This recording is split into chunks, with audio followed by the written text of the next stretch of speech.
നമസ്കാരം, ET ടോക്സിലേക്ക് സ്വാഗതം.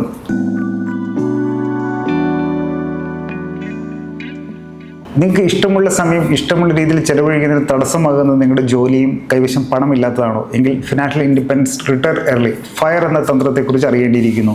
ഇന്ന് ലോകത്ത് ഏറ്റവും കൂടുതൽ പ്രചാരം നേടിക്കൊണ്ടിരിക്കുന്ന നിക്ഷേപ ശൈലികളിലൊന്നാണ്. ഈ വിഷയവുമായി ബന്ധപ്പെട്ട വിവിധ വശങ്ങൾ സംസാരിക്കാനാണ് നമ്മുടെ SEBI registered research analyst Sanil P എത്തിയിട്ടുള്ളത്. നമുക്ക് അദ്ദേഹത്തോട് തന്നെ കൂടുതൽ കാര്യങ്ങൾ ചോദിച്ചാൽ ഷോയിലേക്ക് സ്വാഗതം. സാർ നമസ്കാരം. അപ്പം ആദ്യം ഈ ഫയർ സ്ട്രാറ്റജി എന്താണ്, അത് വളരെ ലളിതമായി ഒന്ന് വിശദീകരിക്കാം. ഇപ്പോൾ നിലവിൽ കുറച്ച് നാളുകളായിട്ട് പ്രചരിച്ചുകൊണ്ടിരിക്കുന്നൊരു സ്ട്രാറ്റജിയാണ് യുവാക്കളുടെ ഇടയ്ക്കും എല്ലാം ഫയർ എന്ന് പറയുന്ന സ്ട്രാറ്റജി. അത് എന്താണെന്ന് വെച്ചെങ്കിൽ നമുക്ക് സിമ്പിളായിട്ട് പറയുകയാണെങ്കിൽ എപ്പോഴും റിട്ടയർമെൻറ്റ് എന്ന് പറയുന്ന വിഷയം ഭയങ്കര കോംപ്ലക്സ് ആയിട്ടാണ് എല്ലാവരും അവതരിപ്പിക്കാറുള്ളത്. ഇതൊക്കെ അത് കുറച്ചും കൂടി ലളിതവൽക്കരിച്ച രീതിയാണ് ഈ ഫയർ എന്ന് പറഞ്ഞാൽ പറയും. കോംപ്ലക്സ് മാത്രമല്ല, ലോങ് ടൈമുമാണ്. അതെ, ലോങ് ടൈമാണ്. അപ്പോൾ ഇത് ഫയർ എങ്ങനെയാണെന്ന് വരുന്നത് വെച്ചാൽ വർക്കൗട്ട് ആവുന്നത് വെച്ചെങ്കിൽ ഇപ്പോൾ നമുക്ക് എല്ലാവർക്കും തന്നെ നമ്മളുടെ മാസ ചെലവ് എത്ര രൂപയാണെന്നറിയാം. ഓക്കെ, അതിൻ്റെ അപ്പോൾ ഒരു വർഷം ഇത്ര രൂപ വരുന്നറിയാം. അതിൻ്റെ 25 ടൈംസ് 25 മടങ്ങ് ഇൻറ്റു 25 അത് എത്രയാണെന്ന് കണക്കൂട്ടി കഴിഞ്ഞാൽ നമുക്ക് ആ പൈസ നമ്മളുടെ കയ്യിൽ എപ്പോൾ വരുന്നോ അപ്പോൾ നമുക്ക് റിട്ടയർ ചെയ്യാം. ഈ ഫിനാൻഷ്യൽ റിട്ടയർമെന്റ് എന്നുള്ള കൺസെപ്റ്റാണ് ഇത് വരുന്നത്. സാമ്പത്തിക സ്വാതന്ത്ര്യം നേടി എന്നുള്ള അർത്ഥമാണോ ഉദ്ദേശിക്കുന്നത്? അതെ, സാമ്പത്തിക സ്വാതന്ത്ര്യം നേടി. ഇപ്പോൾ നിലവിലുള്ള നമ്മളുടെ ജീവിത നിലവാരം വെച്ചിട്ട് അല്ലെങ്കിൽ എക്സ്പെൻസ് ഉണ്ടല്ലോ, ആ എക്സ്പെൻസ് അതേ രീതിയിൽ തന്നെ അതേ രീതിയിൽ പോവുക എന്ന് പറഞ്ഞാൽ ഇൻഫ്ലേഷൻ അഡ്ജസ്റ്റഡ് ആയിട്ട് പോവുകയാണെങ്കിൽ തന്നെയും നമുക്ക് ഈ ഉണ്ടാക്കിയ കോർപ്പസിൽ നിന്ന് വിഡ്രോവൽ ചെയ്യുന്ന സമയത്ത് നമുക്ക് ആ ഫണ്ട് അത് തീർന്നു പോവില്ല. ഒന്നുകൂടി ക്ലിയർ ആയിട്ട് പറയുകയാണെങ്കിൽ നമ്മൾ ഒരു 50,000 രൂപയാണ് നമുക്കൊരു മാസം ഒരു വീട്ടിലേക്ക് ഒരു കുടുംബത്തിൻ്റെ ചിലവെന്ന് വയ്ക്കുക. അപ്പോൾ ഇൻറ്റു 12 6 ലക്ഷം രൂപ വന്നു. അത് ഇൻറ്റു 25 ഏകദേശം 1,50,00,000 രൂപ ആണ് ചിലവ് വരിക. ഈ പൈസ നമ്മൾ ഉണ്ടാക്കും, ഫസ്റ്റ് ഇതാക്കുന്നു, മാസമുള്ള ചെറിയ ചെറിയ തുകകളായിട്ട് ഉണ്ടാക്കി വെച്ചിട്ട് അത് വരുന്ന സമയം അതിൽ നിന്നും ആ സമയത്ത് നമ്മൾ ഫിനാൻഷ്യൽ ഫ്രീഡം എന്ന് പറയുന്ന അവസ്ഥയിലേക്ക് എത്തിയെന്ന് പറയാം. തിരിച്ച് ഈ എമൗണ്ടിൽ നിന്നും 4% ആദ്യത്തെ വർഷം 4% പൈസ നമ്മൾ വിഡ്രോ ചെയ്യുന്നു. തുടർന്നുള്ള വർഷങ്ങളിൽ ഈ ഇന്ത്യയിലത്തെ ആണെങ്കിൽ എവിടെയാണെങ്കിലും അവിടുത്തെ ഇൻഫ്ലേഷൻ്റെ റേറ്റ് വെച്ചിട്ട് ഇതേ ഇൻറ്റു ആ ഇൻഫ്ലേഷൻ്റെ റേറ്റ് ആ എമൗണ്ട് വിഡ്രോ ചെയ്താലും നമുക്കൊരു 30 വർഷത്തോളം ഈ വിഡ്രോവൽ തുടർന്നാലും നമ്മളുടെ ഫണ്ട് തീരില്ല.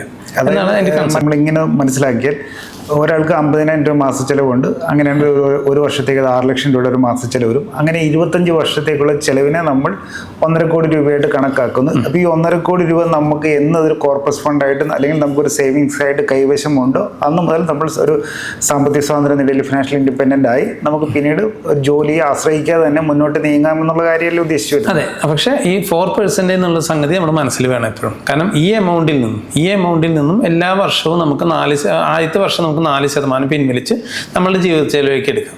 തുടർന്ന് വരുന്ന വർഷങ്ങളിൽ എത്രയാണോ ഇൻഫ്ലേഷൻ, ഇപ്പോൾ ഇന്ത്യയിലെ അവസ്ഥയിൽ 6% ഉണ്ട്, ആ എമൗണ്ട് വിഡ്രോ ചെയ്താലും നമ്മളുടെ ഈ കോർപ്പസ് തീർന്നു പോവില്ല. നമുക്ക് റിട്ടയർ ഒരു 30 വർഷത്തോളം നമ്മൾ അതിന് ശേഷം ജീവിച്ചാലും 4% എന്ന് പറയുന്നത് മാസം പിൻവലിക്കുന്ന അളവ് വർഷമാണ്. ഒരു വർഷം.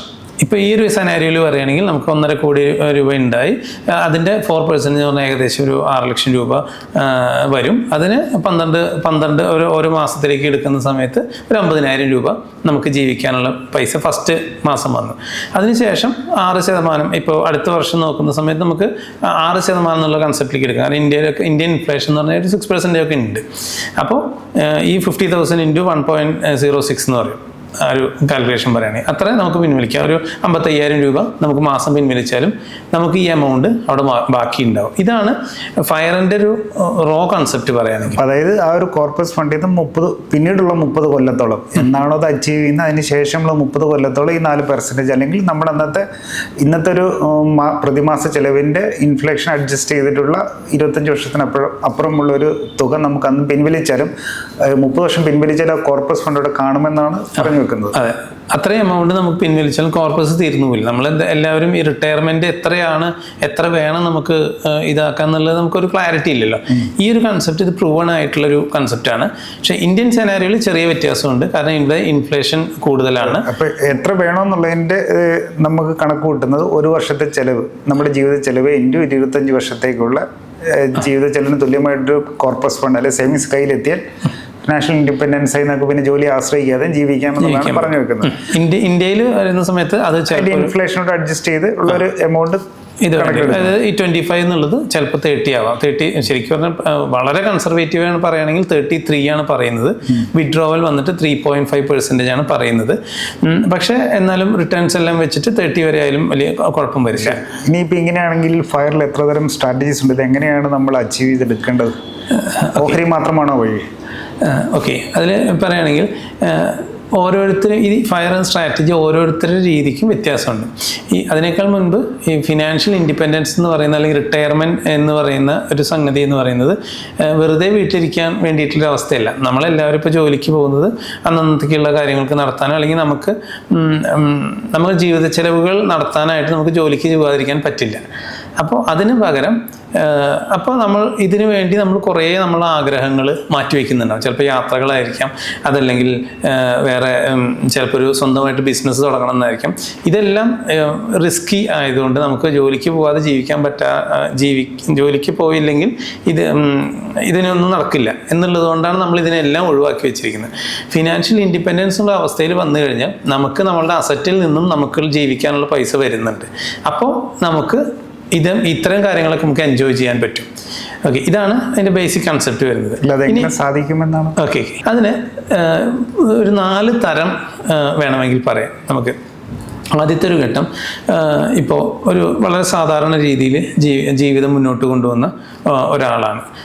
ഒരുപാട് ആർഭാടങ്ങളൊന്നുമില്ല, എന്നാൽ കൃത്യം സാലറി കിട്ടുന്നു, അതിന് ചെറിയ ചെറിയ എക്സ്പെൻസുകളൊക്കെ നൽകി ഒരു മിനിമം ലിവിങ് എന്നുള്ളൊരു കൺസെപ്റ്റിൽ പോകുന്ന ഒരാളാണെങ്കിൽ അവർക്ക് ജീവിത ചെലവും താരതമ്യേന കുറവായിരിക്കും. ഓക്കെ, അതുകൊണ്ട് തന്നെ അവർക്ക് കണ്ടെത്തേണ്ട ആ ഒരു കോർപ്പസ് ഫണ്ടും എളുപ്പം കണ്ടെത്താൻ പറ്റും. നമുക്കിതിനെല്ലാം മന്ത്ലി SIPകൾ, മ്യൂച്വൽ ഫണ്ടോ അല്ലെങ്കിൽ ഇതെല്ലാമായിട്ട് മന്ത്ലി മാറ്റിയാൽ മതി. ഇപ്പോൾ ഈ 1.5 കോടി രൂപ എന്ന് പറയുന്നത് കാണുമ്പോൾ ഇപ്പോൾ വലിയൊരു ഫിഗർ ആയിരിക്കും. അത് നമ്മൾ ജസ്റ്റ് മാസത്തിലേക്ക് ചുരുക്കുന്ന സമയത്ത് ഒരു ചെറിയൊരു എമൗണ്ടായി വരും. അത് നമുക്ക് ഈ വലിയൊരു എമൗണ്ട് നമുക്ക് ഇപ്പോൾ 1.5 കോടി നമുക്ക് മനസ്സിൽ കണക്കാക്കാൻ പറ്റാത്തത് കാരണം അതൊരു വലിയ തുകയായിട്ടിരിക്കുന്നുണ്ട്. അതിന് മാസം ചെറിയ എമൗണ്ട് നോക്കിക്കഴിഞ്ഞാൽ അത് സ്പ്ലിറ്റ് ചെയ്യാവുന്നുള്ളൂ. നിലവിൽ ചെറിയ മിനിമം ലിവിങ്ങിൽ ജീവിക്കുന്ന ഒരാളെ സംബന്ധിച്ച് ഈ കോർപ്പസ് ഇനിയും കുറയാൻ സാധ്യതയുണ്ട്. 50,000 ചിലപ്പോൾ വേണ്ടി വരില്ല അയാൾക്ക് ജീവിക്കാൻ. അപ്പോൾ അവർക്ക് അത്രത്തോളം കുറച്ച് പൈസ മാത്രം മന്ത്ലി സേവ് ചെയ്താൽ മതി. ഈ ഒരു ഇതിലേക്ക് വേണ്ടിയിട്ട് എളുപ്പം അവർക്ക് ആ ഒരു ഇതിലേക്ക് അച്ചീവ് ചെയ്യാൻ പറ്റും. രണ്ടാമത്തെ ഒരു കേസ് എന്താണെന്ന് വെച്ചെങ്കിൽ ഈ പറയുന്ന വലിയ ആഡംബരത്തിൽ ജീവിക്കുന്ന, നല്ലൊരു ജോലിയോ അല്ലെങ്കിൽ നല്ലൊരു ബിസിനസ്സോ എല്ലാം ചെയ്ത് വലിയൊരു ആഡംബരം വെച്ചുകൊണ്ട് ജീവിക്കുന്ന ഒരാളെ സംബന്ധിച്ച് അവർക്ക് ജീവിത ചെലവും കൂടുതലായിരിക്കും സ്വാഭാവികമായിട്ടും. ആ ജീവിത ചെലവ് കൂടുതലാവുന്ന അനുസരിച്ച് അവരുടെ കോർപ്പസും കൂട്ടേണ്ടി വരും. ഓക്കെ, അപ്പോൾ ഇതാണ് പ്രധാനമായിട്ട് ഇതിൽ ഇതെല്ലാം തന്നെ നമ്മുടെ ജീവിത ചെലവും നമ്മുടെ സാഹചര്യങ്ങളൊക്കെ ആയിട്ട് ബന്ധപ്പെട്ടെടുക്കും. ഇനി മൂന്നാമതൊരു രീതി പറയുകയാണെങ്കിൽ നമുക്കിതെല്ലാം ഈ ചെയ്യുന്ന ഫിനാൻഷ്യൽ ഇൻഡിപെൻഡൻസ് ഉള്ള അവസ്ഥ ചെയ്യുന്നത് നമ്മൾക്ക് ഇഷ്ടപ്പെട്ട എന്തോ ഒരു കാര്യം നമ്മൾ ചെയ്യാൻ വേണ്ടി. ചിലപ്പോൾ ചിലർക്ക് കൃഷി ഇഷ്ടമായിരിക്കും, ചിലർക്ക് സിനിമ ചെയ്യാനായിരിക്കും ഇഷ്ടം. അപ്പോൾ ഇതെല്ലാം ഒരു പ്രൊഫഷൻ, ഒരു ജോലിയാണ്, നമ്മുടെ പാഷനാണ്. ഓക്കെ, ഈ പാഷനിൽ നിന്നും ചിലപ്പോൾ കുറച്ച് പൈസ കിട്ടും. അപ്പോൾ അതിൽ നിന്നും ഈ പാഷനിൽ നിന്നും നമുക്ക് നമ്മുടെ ജീവിത ചെലവിൻ്റെ ഒരു 50% കിട്ടുന്നുണ്ടെങ്കിൽ നമുക്ക് ഈ ഇൻവെസ്റ്റ്മെൻറ്റ് ഇത്രയും ആവേണ്ട ആവശ്യമില്ല. ഈ കോർപ്പസ് നമുക്ക് ഇത്രയും കരുതേണ്ട ആവശ്യമില്ല. ഇത് മൂന്നാമത്തെ ഒരു കാര്യമാക്കി വെക്കാം. അതായത് നിലവിൽ നമ്മൾ ഒരു 5 വർഷം അല്ലെങ്കിൽ 10 വർഷം ജോലി ചെയ്യുന്നു. ഈ കോർപ്പസ് ഫണ്ടിൻ്റെ ഒരു നിശ്ചിത ശതമാനം ഉണ്ടാക്കുന്നു. ബാക്കിയുള്ള ഭാഗം നമുക്ക് ഇഷ്ടപ്പെട്ട ഒരു കാര്യം ചെയ്തിട്ട് നമുക്ക് അതിൽ നിന്ന് വരുമാനം ഉണ്ടാകുന്നു. ഇത് രണ്ടും വെച്ചിട്ട് നമുക്ക് ജീവിതം മുന്നോട്ട് പോകാം. മൂന്നാമത്തെ ഒരു രീതിയാണ്. ഇനി നാലാമത്തെ ഒരു രീതി എന്താണെന്ന് വെച്ചെങ്കിൽ ആദ്യത്തെ കുറച്ച് വർഷങ്ങളിൽ വളരെ നല്ല രീതിയിൽ നമ്മൾ ഇത് ചെയ്ത് ടൈറ്റ് ചെയ്ത് ജീവിച്ച് പിന്നീട് ഒരു 5 വർഷം 10 വർഷം കൊണ്ട് ഈ ഒരു കോർപ്പസിൻ്റെ ഒരു എമൗണ്ട് ഉണ്ടാക്കി അത് ഇൻവെസ്റ്റ് ചെയ്തിടുന്നു. ഒരു 50-60 വയസ്സ് വരെ അത് ഇൻവെസ്റ്റ് ചെയ്തിടുന്നു. ഈ എമൗണ്ടിനെ കോമ്പൗണ്ട് ചെയ്യാൻ വിടുന്നു. ഓക്കെ, ഈ എമൗണ്ടിനെ കോമ്പൗണ്ട് ചെയ്യുന്നു. അതിനുശേഷം ഇൻവെസ്റ്റ്മെൻറ്റ് നടത്തുന്നില്ല. ജസ്റ്റ് ഫസ്റ്റ് ഇനീഷ്യൽ ആദ്യത്തെ 10 വർഷം കൊണ്ട് ഒരു എമൗണ്ട് ഉണ്ടാക്കുന്നു. അത് ഇതിൽ നിന്നൊരു 4 ടൈംസ് കുറവായിരിക്കും. ഈ കോർപ്പസ് എമൗണ്ടിന് 4 ഭാഗം കുറവൊക്കെ ആയിരിക്കും. പക്ഷേ ഈ കോമ്പൗണ്ടിങ്ങിൽ ഒരു 20 വർഷം കോമ്പൗണ്ടിങ്ങിലൂടെ നമുക്ക് ആ റിട്ടയർമെൻറ്റ് കോർപ്പസിലേക്ക് എത്താം. ഇങ്ങനെ ഒരു രീതി കൂടി ഉണ്ട്. ഇങ്ങനത്തെ 4 തരം രീതിയിലും ഫയർ നമുക്ക് വർക്കൗട്ട് ചെയ്യാം. ഇതിൽ നമുക്ക് അനുയോജ്യമായിട്ടുള്ള രീതി ഏതാണോ അത് നമ്മൾ ഐഡൻറ്റിഫൈ ചെയ്തുകൊണ്ട് മുന്നോട്ട് പോകുന്നതാണ് ചെയ്യേണ്ടത്. പിന്നെ ചോദിച്ചൊരു കാര്യം, ഇതിൽ ഏതെല്ലാം രീതിയിൽ ഇൻവെസ്റ്റ്മെൻറ്റ് വേണം എന്നുള്ള രണ്ടാമത്തെ ഒരു ചോദ്യം. ഈ ഫയർ എന്നുള്ള കൺസെപ്റ്റ് അല്ലെങ്കിൽ റിട്ടയർമെൻറ്റ് എന്നുള്ള കൺസെപ്റ്റ് കുറച്ച് ദീർഘകാലത്തേക്കുള്ളത് തന്നെയാണ്. അല്ലാതെ പെട്ടെന്ന് പൈസ ഉണ്ടാക്കുന്ന ഒരു പരിപാടിയെ കുറിച്ചല്ല പറയുന്നത്. അപ്പോൾ അതുകൊണ്ട് തന്നെ ഇതിനൊരു 5-10 വർഷത്തെ ഒരു കാലയളവുണ്ട്. അതിനായിട്ട് നമ്മൾ ഇൻവെസ്റ്റ്മെൻറ്റ് സെലക്ട് ചെയ്യുമ്പോൾ കൂടുതലും ഇക്വിറ്റി മ്യൂച്വൽ ഫണ്ടുകളോ ഡയറക്റ്റ് ഇക്വിറ്റിയോ അല്ലെങ്കിൽ ഇക്വിറ്റി മ്യൂച്വൽ ഫണ്ടുകളാണ് നല്ലത്. കാരണം ഇപ്പോൾ നമ്മളുടെ ഇന്ത്യൻ മാർക്കറ്റൊക്കെ പറയുകയാണെങ്കിൽ ഒരു 12-13% വെച്ചിട്ട് കുറേ വർഷത്തെ ആവറേജ് എടുക്കുമ്പോൾ ഇയർലി ഗ്രോ ചെയ്തുകൊണ്ടിരിക്കുന്നുണ്ട്. അപ്പോൾ നമുക്ക് ഈ ഫയർ എന്നുള്ള കൺസെപ്റ്റ് വർക്കൗട്ട് ചെയ്യണമെങ്കിൽ തന്നെ ഒരു 10% എബോവ് റിട്ടേൺസ് നമ്മളുടെ ഇൻവെസ്റ്റ്മെൻറ്റിൽ ഉണ്ടാവണം. എന്നാൽ മാത്രമാണ് നമുക്ക് ഈ ഫയർ വർക്കൗട്ട് ചെയ്യാൻ പറ്റുള്ളൂ. അല്ലാതെ നമ്മൾ 5%, 6% ഇൻവെസ്റ്റ്മെൻറ്റിൽ നമ്മൾ ഇട്ടിട്ട് ഇൻഫ്ലേഷനും എത്ര തന്നെ 6% ഇൻഫ്ലേഷൻ ഉണ്ട്, വർക്കൗട്ട് ആവില്ല. ഫിക്സഡ് ഡെപ്പോസിറ്റുകൾ തുടക്കകാലത്ത് ഫിക്സഡ് ഡെപ്പോസിറ്റുകൾ വർക്കൗട്ട് ആവില്ല. കാരണം എന്താ വെച്ചാൽ ഫിക്സഡ് ഡെപ്പോസിറ്റിന് 6% ഇൻട്രസ്റ്റ് കിട്ടുന്നു, ഇൻഫ്ലേഷൻ അത്ര തന്നെയുണ്ട്. നമ്മൾ എത്രയൊക്കെ പണിയെടുത്താലും അതിലേക്ക് എത്തില്ല. ഓക്കെ, കാരണം നമ്മൾ ആ ഒരു എമൗണ്ട് മാത്രമാണ് നമുക്ക് റിട്ടയർമെൻറ്റിൻ്റെ സമയത്ത് ഉണ്ടാവുള്ളൂ. അപ്പോൾ ഇച്ചിരി കൂടെ അഗ്രസീവ് ആയിട്ടുള്ള ഇൻവെസ്റ്റ്മെന്റ് സ്റ്റൈൽസ് സ്വീകരിക്കണം എന്നാണോ? അതെ, തുടക്ക സമയത്ത് നമുക്ക് ആദ്യത്തെ ഒരു 10 വർഷം നമ്മൾ ഈ റിട്ടയർമെൻറ്റ് കോർപ്പസ് ഉണ്ടാക്കുന്ന ആ ഒരു 10 വർഷം നമ്മൾ ഇക്വിറ്റിയിൽ തന്നെയാണ് ഇൻവെസ്റ്റ്മെൻറ്റ് വേണ്ടത്. അപ്പോൾ പലർക്കും നേരിട്ട് ഇക്വിറ്റിയിൽ ഇൻവെസ്റ്റ്മെൻറ്റ് ചെയ്യണം വെച്ചെങ്കിൽ അതിനുള്ള അറിവോ അല്ലെങ്കിൽ സമയമോ എല്ലാം വേണ്ടി വരും. അപ്പോൾ അതില്ലാത്ത സമയത്ത് അത് പലർക്കും ഉണ്ടാവില്ല. അപ്പോൾ നമുക്ക് മ്യൂച്വൽ ഫണ്ട്സിനെ അതിനുവേണ്ടി ആശ്രയിക്കാം. ഇക്വിറ്റി മ്യൂച്വൽ ഫണ്ട്സിൽ തന്നെ നമുക്ക് അതിനുവേണ്ടി ആശ്രയിക്കാം. അതിൽ തന്നെ നമുക്ക് സ്പ്ലിറ്റ് ചെയ്തിടാം. ഡയറക്റ്റ് ഫ്ലെക്സി ക്യാപ്പ് ഫണ്ടുകൾ ലാർജ് ആൻഡ് മിഡ് നോക്കാം, ഫ്ലെക്സി ക്യാപ്പ് നോക്കാം, കുറച്ച് എമൗണ്ട് സ്മോൾ ക്യാപ്പിലും നോക്കാം. ഇതിൻ്റെ മൂന്നിൻ്റെയും റിട്ടേൺസ് 3 തരത്തിലാണ്. അപ്പോൾ നമുക്കൊരു ആവറേജ് ഒരു 13% എബോവ് റിട്ടേൺസ് കിട്ടും. നോർമലി ഇക്വിറ്റി ഫണ്ടുകളൊക്കെ കഴിഞ്ഞ് കുറേ വർഷങ്ങളത്തെ ചരിത്രം എടുത്ത് നോക്കുകയാണെങ്കിൽ അത്ര തന്നിട്ടുണ്ട്. നമ്മൾ 2 വർഷത്തെയും 3 വർഷത്തെയും എന്നല്ല, ഒരു 10 വർഷത്തേക്ക് ഒരു ഫണ്ടിൻ്റെ ചരിത്രമാണ് നമ്മൾ ഒരു റിട്ടേൺസ് കാൽക്കുലേറ്റ് ചെയ്യുന്ന സമയത്ത് എടുക്കേണ്ടത്. അതിനുശേഷം ഇപ്പോൾ നമ്മൾ റിട്ടയർമെൻറ്റിലേക്ക് പോകുന്നു, അല്ലെങ്കിൽ നമുക്ക് ഈ ഒരു കോർപ്പസ് ആയി എന്ന് വെച്ചാൽ പിന്നീട് വേണമെങ്കിൽ അതിൽ നിന്നും ഒരു 30% ഒക്കെ നമുക്ക് ഡെപ്റ്റ് ഫണ്ടുകളിലേക്ക് മാറ്റാം, അല്ലെങ്കിൽ ഡെപ്റ്റ് ഇൻസ്ട്രുമെൻസിലേക്ക് മാറ്റാം. അത് കാരണം എന്താണെന്ന് വെച്ചെങ്കിൽ ഇപ്പോൾ നമ്മൾ റിട്ടയർമെൻറ്റിലേക്കായി, അപ്പോൾ ചില വർഷങ്ങളിൽ ഇപ്പോൾ ഇതിൽ നിന്ന് 4% വിഡ്രോ ചെയ്യണം എന്ന് പറയുന്നല്ലോ. അപ്പോൾ ചില വർഷങ്ങളിൽ മാർക്കറ്റ് ഡൗൺ ആയിരിക്കും. അപ്പോൾ സ്വാഭാവികമായിട്ട് നമ്മൾ ഇൻവെസ്റ്റ്മെൻറ്റ് ത്രൂ മ്യൂച്വൽ ഫണ്ട് ആണെങ്കിൽ അതിൻ്റെ എല്ലാം NAV എല്ലാം താഴെയായിരിക്കും. ഇപ്പോൾ 100 രൂപ വരെ എത്തിയിരുന്ന NAV ചിലപ്പോൾ നമ്മൾ ആ വർഷം ചിലപ്പോൾ ഒരു 70 NAV-ലേക്കൊക്കെ എത്തിയിട്ടുണ്ടെങ്കിൽ നമ്മൾ ആ സമയത്ത് പരമാവധി ഇക്വിറ്റി ഫണ്ടിൽ നിന്ന് വിഡ്രോവൽ നടത്താതെ ഡെപ്റ്റ് ഫണ്ടിൽ നിന്നോ ഡെപ്റ്റ് ഇൻസ്ട്രുമെൻറ്റ്സ് കടപ്പത്രങ്ങളിലോ അല്ലെങ്കിൽ ഡെപ്റ്റ് മ്യൂച്വൽ ഫണ്ട്സിലോ ഒക്കെയുള്ള ഇൻവെസ്റ്റ്മെൻറ്റിൽ നിന്നും വിഡ്രോവൽ നടത്താം. അപ്പോൾ തിരിച്ച് മാർക്കറ്റ് കയറുന്ന സമയത്ത് നമുക്ക് അതിൽ നിന്ന് വിഡ്രോവൽ നടത്താം. ഫൈനലി ഇക്വിറ്റി തന്നെയാണ് എപ്പോഴും നല്ലത്, ഇൻവെസ്റ്റ്മെൻറ്റിന് നല്ലത്. പലപ്പോഴും ഡയറക്റ്റ് ഇൻവെസ്റ്റ്മെൻറ്റ് നടത്തുമ്പോൾ നമുക്കതിന് മാത്രമുള്ള അറിവും സമയവും കൊടുക്കാനില്ലാത്തതുകൊണ്ട് പലപ്പോഴും പലരുടെയും പോർട്ട്ഫോളിയോ മൈനസ് ആയിരിക്കും. മാർക്കറ്റൊക്കെ ഇറങ്ങുന്ന സമയത്ത് മൈനസ് ആയിരിക്കും. പിന്നെ എപ്പോഴും എല്ലാവരും ടൈം ചെയ്യാൻ നോക്കും. മാർക്കറ്റിനെ വലിയ അപകടം പിടിച്ച പരിപാടിയാണ്. ഈ ടൈം ചെയ്യാൻ നോക്കുന്നതിന് പകരം നമ്മളൊരു റെഗുലർ ഇൻവെസ്റ്ററായിട്ട് മാറുക. ഒരു കാര്യം, എല്ലാ മാസവും ഇൻവെസ്റ്റ്മെൻറ്റിലേക്ക് ആയിട്ട് മുന്നോട്ട് പോവുക. അതല്ലെങ്കിൽ ഏറ്റവും നല്ല SIP ഇപ്പോൾ നല്ല രീതിയിൽ വിജയിക്കാൻ കാരണം എന്താ വെച്ചാൽ SIP നമ്മളുടെ ബാങ്ക് അക്കൗണ്ടിൽ നിന്ന് പൈസ കട്ടായിക്കൊണ്ടേയിരിക്കും. ചിലപ്പോൾ മാർക്കറ്റ് കയറി നിൽക്കുന്ന അവസ്ഥയാണ് തോന്നിയാലും SIP നടക്കും. ഏറ്റവും ബോട്ടം ഔട്ട് ചെയ്തു പറയുന്ന അവസ്ഥയിലും അല്ലെങ്കിൽ ആരും ഇൻവെസ്റ്റ് ചെയ്യാൻ പേടിച്ച് നിൽക്കുന്ന സമയത്ത് SIP കട്ടാവും. ആ സമയത്തൊക്കെ ഇൻവെസ്റ്റ്മെൻറ്റ് നടത്തും. അതുകൊണ്ടാണ് കൂടുതൽ പേരുടെയും മ്യൂച്വൽ ഫണ്ടിൻ്റെ ഇക്വിറ്റി പോർട്ട്ഫോളിയോ ബെറ്ററായി പെർഫോം ചെയ്യുകയും അവരുടെ സ്റ്റോക്ക് പോർട്ട്ഫോളിയോ കുറച്ച് മൈനസ് അത്രത്തോളം പെർഫോമൻസ് വരാതിരിക്കാനും കാരണം ഈ ഒരു ടൈം ചെയ്യാൻ വേണ്ടി നമ്മൾ നോക്കുന്നതുകൊണ്ടാണ്. ഓക്കെ, അപ്പോൾ ഫയറിൻ്റെ കേസിൽ നമ്മൾ തുടക്കകാലത്ത് ഇക്വിറ്റി മ്യൂച്വൽ ഫണ്ട്സിൽ തന്നെ കൂടുതൽ കോൺസെൻട്രേറ്റ് ചെയ്തുകൊണ്ട് റിട്ടയർമെൻറ്റിൻ്റെ സമയത്തേക്ക് അതിൽ നിന്നും കുറച്ച് പോർഷൻ ഡെപ്റ്റിലേക്ക് മാറ്റിയിട്ട് കുറച്ച് ഭാഗം ഗോൾഡിലേക്ക് മാറ്റുന്നതിലും തെറ്റില്ല. എന്നിട്ട് അതിനുശേഷം ഏത് അസറ്റ് ക്ലാസ് ആണോ ആ വിഡ്രോവൽ ചെയ്യേണ്ട സമയത്ത് വേണ്ടത് ബെറ്ററായി നിൽക്കുന്നത് അതിൽ നിന്നും വിഡ്രോവൽ നടത്താം. ആ വർഷത്തെ 4% അതിൽ നിന്ന് വിഡ്രോവൽ നടത്താം. അല്ല, ഇപ്പം ചോദിക്കുന്നത് വെച്ച് കഴിഞ്ഞാൽ നമുക്ക് ഈ കോർപ്പസ് എത്രത്തോളം നേരത്തെ കൈ കിട്ടുന്നു അതാണ് നമ്മുടെ ഫിനാൻഷ്യൽ ഇൻഡിപെൻഡൻസിൻ്റെ നമുക്ക് എത്തിപ്പിടിക്കാനുള്ള കാലയളവെന്ന് ഉദ്ദേശിക്കുന്നത് മുന്നിൽ എത്രത്തോളം സമയം ഉണ്ടെന്ന് നമ്മൾ അറിയുന്നത്. അപ്പോൾ അഗ്രസീവായിട്ടുള്ള ഇൻവെസ്റ്റ്മെന്റ് വേണമെന്നും പറഞ്ഞു കഴിഞ്ഞു. അപ്പോൾ ഇതിൻ്റെയൊക്കെ ഒരു മറുവശമല്ലേ റിസ്ക് എന്നുള്ളത്. അപ്പോൾ ഈ റിസ്കുകളൊക്കെ എങ്ങനെയായിരിക്കും കൈകാര്യം ചെയ്യേണ്ടത്? നമ്മൾ ലോങ് ടേമിലേക്ക് നോക്കുകയാണെങ്കിൽ ഇപ്പോൾ നിഫ്റ്റിയുടെയോ അല്ലെങ്കിൽ ഇന്ത്യൻ മാർക്കറ്റിൻ്റെ ഏത് മാർക്കറ്റ്, ഇക്വിറ്റി മാർക്കറ്റ്, അതിൻ്റെ ചരിത്രം എടുക്കുകയാണെങ്കിൽ ഏത് ഇക്വിറ്റി മാർക്കറ്റിൽ ഇന്ത്യൻ മാർക്കറ്റും അമേരിക്കൻ മാർക്കറ്റൊക്കെ നോക്കുകയാണെന്ന് വെച്ചാൽ കഴിഞ്ഞ കുറേ വർഷങ്ങളുടെ ആവറേജിൽ എടുക്കുകയാണെങ്കിൽ ഒരു വർഷമൊക്കെ മാർക്കറ്റ് മൈനസായിട്ടുണ്ടാവും. അപ്പോൾ 2020 മാർക്കറ്റ് കോവിഡിൻ്റെ ക്രാഷ് വന്നു, 2008 ക്രാഷ് ഉണ്ടായിരുന്നു. പക്ഷെ അതെല്ലാം ഒരു വർഷം കൊണ്ടോ 2 വർഷം കൊണ്ടോ തിരിച്ചു കയറിയിട്ടുണ്ട്. ഓക്കെ, 10 വർഷം തുടർച്ചയായിട്ട് മാർക്കറ്റ് മൈനസിൽ കിടന്നിട്ടില്ല അല്ലേ, 5 വർഷം തുടർച്ചയായി കിടന്നില്ല, വേണമെങ്കിൽ 2 വർഷമൊക്കെ വേണമെങ്കിൽ കിടന്നിട്ടുണ്ടാവും. നമ്മളിതിൻ്റെ റിട്ടയർമെൻറ്റ് വരുന്ന 10 വർഷത്തിന് വേണ്ടിയിട്ടാണ് നമ്മൾ പ്ലാൻ ചെയ്യുന്നത്. അതിൻ്റെ 1-2 വർഷങ്ങൾ മേ ബി മൈനസായി പോയേക്കാം, 1 വർഷം 2 വർഷം വേണമെങ്കിൽ മൈനസായി പോയിക്കോട്ടെ. എന്നാലും ആ സമയത്തെല്ലാം SIP മോഡലാണ് ഇതിലേക്കുള്ള ഇൻവെസ്റ്റ്മെൻറ്റ് വരുന്നത്. അപ്പോൾ ഈ ഡൗൺ സൈഡിൽ വരുമ്പോഴെല്ലാം ബൈ നടക്കുന്നുണ്ട്.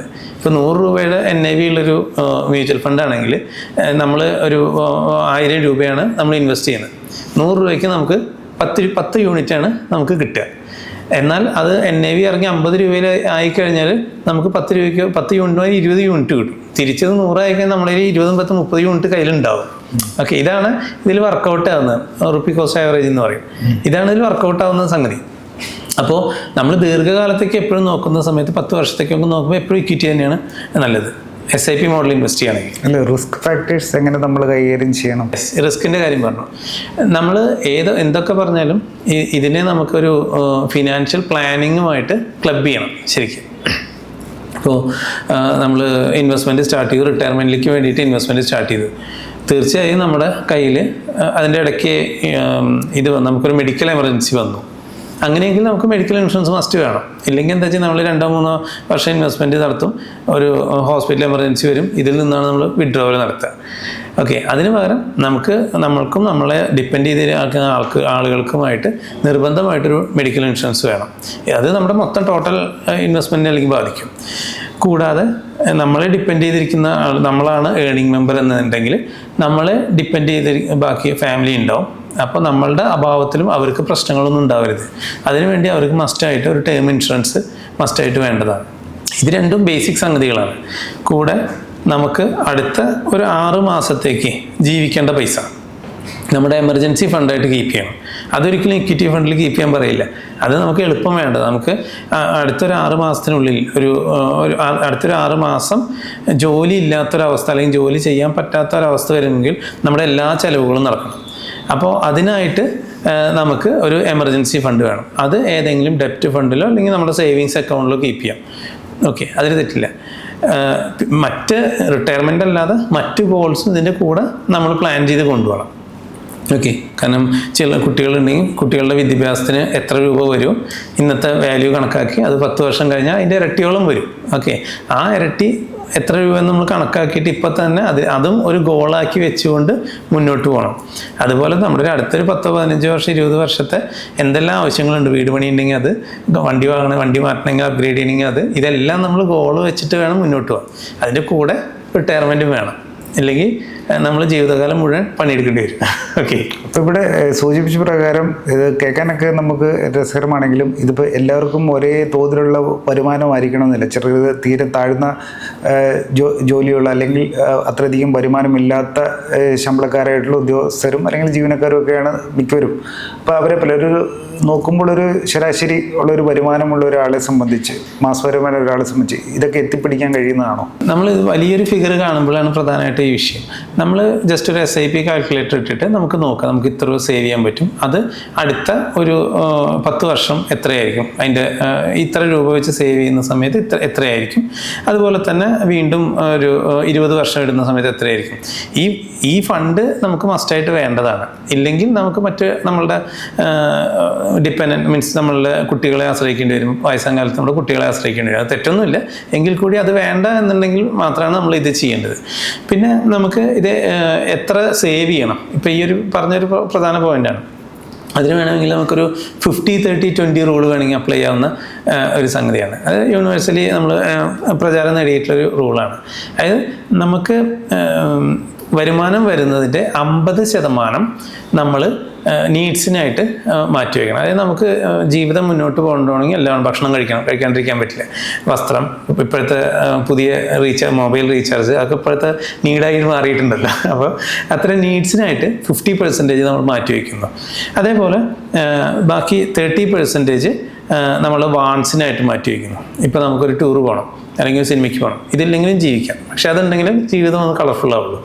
ഓക്കെ, അങ്ങനെ 70% പോയി. 50-30 ബാക്കിയുള്ള 20% എന്ന് പറയുന്നത് നമ്മൾ മസ്റ്റായിട്ട് സേവ് ചെയ്യേണ്ട പൈസയാണ്. സേവ് ചെയ്ത് അത് ഇൻവെസ്റ്റ് ചെയ്യേണ്ട പൈസയാണ്. സേവിങ്സും ഇൻവെസ്റ്റ്മെൻറ്റും രണ്ടാണ് ശരിക്കും. ഓക്കെ, സേവിങ്സ് എന്ന് പറയുന്നത് നമ്മൾ വെറുതെ പെട്ടിയിലെടുത്ത് വെച്ച സേവിങ്സ് ആയി, അത് വളരില്ല, ഇൻഫ്ലേഷൻ വരുന്നുണ്ട് അത് തിന്നാനായിട്ട്. ഓക്കെ, അപ്പോൾ നമ്മൾ ഈ 20% നമ്മൾ ഇൻവെസ്റ്റ് ചെയ്യണം. ഏതെങ്കിലും 10% അപ്പോൾ റിട്ടേൺസ് കിട്ടുന്നൊരു ഇൻവെസ്റ്റ്മെൻറ്റ് പ്രൊഡക്റ്റിൽ നമ്മൾ ഇൻവെസ്റ്റ് ചെയ്യണം. ഇത് ഒരു ബേസിക് റൂളാണെങ്കിൽ തന്നെ നോർമലി ചെറിയ വരുമാനമുള്ള ആളുകൾക്ക് ഇതിൽ നിൽക്കാൻ പറ്റില്ല. അതായത് 20% ആവില്ല. നോർമലി 30%, 40% എല്ലാം സേവ് ചെയ്താലാണ് ഇന്നത്തെ ജീവിത സാഹചര്യത്തിൽ ജീവിതം മുന്നോട്ട് പോകുള്ളൂ. ഓക്കെ, അപ്പോൾ അതാണ് അതിൻ്റെ ഒരു ഇത്രയെങ്കിലും സേവ് ചെയ്യണം മസ്റ്റായിട്ട്. ഓക്കെ, അത് രണ്ടാമത്തെ ഒരു ഇതുണ്ട്. ഈ സേവ് ചെയ്യുന്നത് നമ്മളെല്ലാവരും ചിന്തിക്കുന്ന പോലെ ശമ്പളം കിട്ടിയിട്ട് മാസാവസാനം സേവ് ചെയ്താൽ ഉണ്ടാവില്ല. അപ്പോൾ സാലറി അക്കൗണ്ടിൽ എന്ന് ക്രെഡിറ്റ് ആവുന്ന അതിൻ്റെ അടുത്ത ദിവസം ഇതെന്ന് നമുക്കുള്ള ഇൻവെസ്റ്റ്മെൻറ്റ് നമ്മൾ മാറ്റണം, ഇൻവെസ്റ്റ് ചെയ്ത് വിടണം. എന്നാൽ മാത്രമാണ് ബാക്കിയുള്ളതിൽ നമ്മുടെ ജീവിതം നിൽക്കുള്ളൂ.